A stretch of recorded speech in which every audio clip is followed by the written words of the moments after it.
So finally, Apple has sent invites for its upcoming iPhone event that is going to take place on September 9th.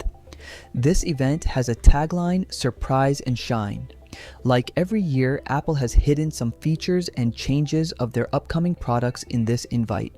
The first word we can see is surprise. That points out to a new product coming this year, and that is the iPhone Fold.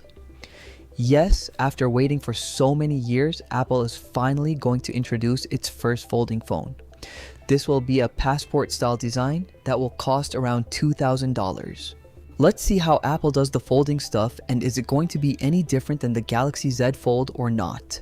The next word is shine, which could hint at more light coming with the variable aperture lens on iPhone 18 Pro.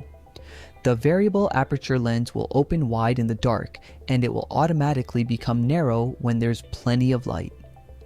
This concept on a phone is not something new. Samsung did it back in 2019 with Galaxy S9, but with a too wide camera aperture, there are some problems. For example, the image loses its sharpness and it becomes too soft. If Apple has somehow managed to solve this issue, then this variable aperture camera will be great. Right now, Samsung phones don't have this feature with their cameras.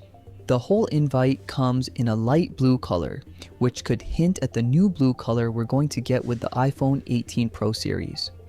Although the signature color was going to be cherry red, but the invite shows light blue color for now. This color resembles Sierra Blue from iPhone 13 Pro a lot.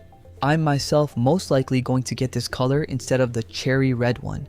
If you're going to upgrade, which color are you going for? Let me know in the comments.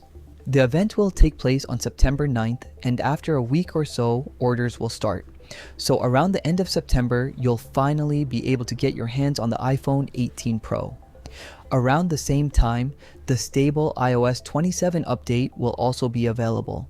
I'm really excited for this upcoming iPhone. The dynamic island is going to get smaller, battery is going to get bigger, and cameras are getting better. So overall, it looks like a nice upgrade.